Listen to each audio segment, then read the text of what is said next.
Nako, mga sangkay, ano ba ang nangyayari sa ating bansa? Mukhang lalong gumugulo ngayon ang politika. Pag-usapan po natin itong patungkol po kay former President Duterte. Mukhang naninilikado daw po.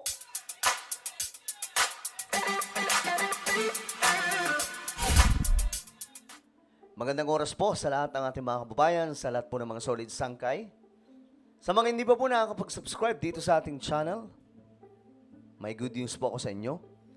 Sa lahat ng mga solid sangkay, ang good news ay 1.38 million subscribers na po tayo. Sa mga hindi pa po dyan nakakapag-subscribe, ano pang hinihintay nyo? Makikita nyo po, guys, ang subscribe button sa ibaba ng video nito.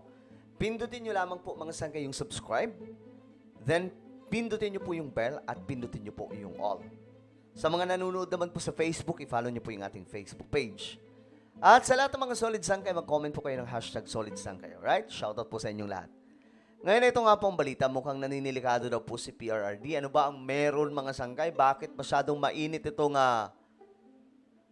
usaping politika sa ating bansa? Ayon po sa report, rekomendasyon para kasuhan si former President Rodrigo Duterte kaugnay sa EJ case at drug war issue, pinag-aaralan na daw po ng Quadcom. At ito mga sangkay, may ano dito, may tinatawag na the Davao Mafia. Ewan ko kung gaano katotoo ito mga sangkay.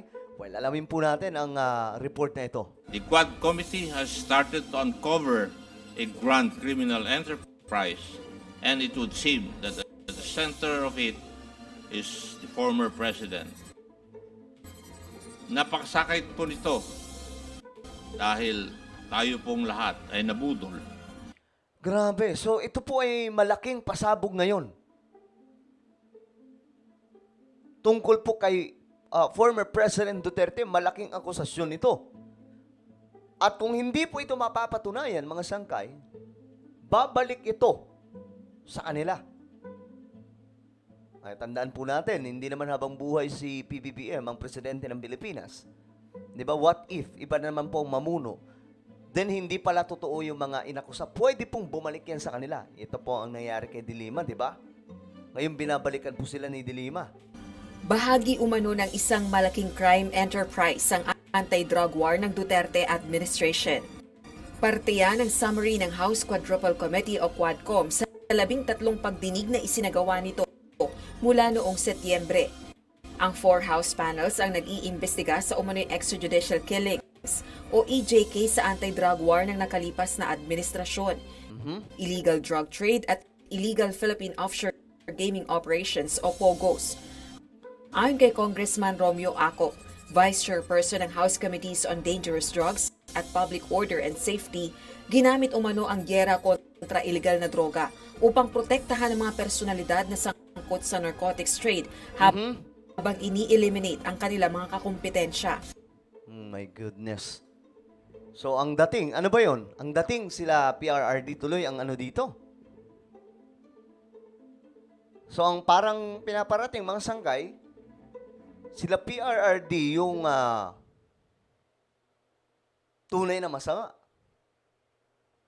Ganun yun. At ang gusto nila PRRD daw, mawala yung kanilang mga kakumpetensya sa negosyong hindi maganda. Negosyo daw po ng pulburon. So, binangga lahat mga sangkay. So, paano yun? Yung mga nakita po natin mga laboratory nung 2016, nung nag-umpisa po yan. 2017, ano ba yun? Ano ba yung mga nakita na witness po natin noon during the time of former President Duterte? Kabilang umano rito ang mga itinuturi na nasa inner circle ng binabanggit itong Davao Mafia. Grabe. Ang mga nasa posisyon noong 2016 hanggang 2022 ay sila mismo na nagdala at nagpalaganap ng problema ng droga sa Pilipinas. Ang bahagi ng progress Pero 'di ba mga sangkay, during that time, ito walang halong bias kasi nagiging totoo lang naman tayo. Based lang sa mga nakita po natin. During the time of former President Duterte, kahit papaano kalmado po ang buong paligid pagdating po sa mga ipinagbabawal na pulburon. Marami akong kilala mga sangkay na mga tao na gumagamit nun. May mga iba talagang ayon po sa mga chismis, involved nga raw po sa ipinagbabawal na pulburon. Pero that time, mga sangkay, nung panahon po ni PRRD, nagsibago yung mga yun. Nagbago sila. Pero sa report na ito, ang dating, parang mga kakumpetensya lamang daw po nila PRRD, ang mga dinali nila. Ginamit daw po ang tinatawag na war on drugs. O yan, kagaya po nito. Itong si Alan C. Ayan o. Iniuugnay. Tapos itong Johnson Chua, 2013. Pagdating ng 2016, ito pong si Michael Yang was reportedly found to be close to and was reportedly seen in the company of then Mayor Rodrigo Duterte. So, anong ibig sabihin nito? Si PRRD patuloy ang tunay na masama dito? Ito ba yung pasabog nila, mga sangkay? Report na ito ng Quadcom nakatakdang ipresenta sa plenaryo ng Kamara sa susunod na linggo kasama ang mga isusulong na panukalang batas upang tugunan ang mga suliraning ito. Asahan din ang rekomendasyon ng Quadcom para sa pagsasampa ng kasong kriminal at administratibo. Ngunit ang tanong, kasama na ba rito si dating Pangulong Duterte? Ayun ang tanong. Ano ba, kasama po dito yung dating Pangulo? Na masasakote po nila? Pinag-aaralan pa namin yun. Kasi following yung mga admissions ng ating dating Pangulo sa committee hearing, ang aming rekomendasyon ay base dun sa ating nakita, nadinig, at natanggap na mga ebidensya, testimonial, at documentary evidence kung ginawa namin yung mga pagdinig. Wala pang tugon ang kampo ni dating Pangulong Duterte kaugnay ng issue. Sa 2025 na ang susunod na pagdinig ng Quadcom at ipagpapatuloy ang investigasyon nito sa issue ng EJ case at illegal drug trade. Rosa Licoz. Well, mga sangkay, kayo, ano ba ang inyong saloobin tungkol po dito? Kasi I'm sure marami sa atin na magkakaiba po tayo. Pero mayroon pong ano dito eh. Parang matrix kung tawagin, no? Sana ba yun? Yung mga inuugnay, ayan po, may BOC official, Big Boss Financial, close network, ayan po mga sangkay, meron po dito mga nakalagay po kung ewan ko sino-sino ang mga to.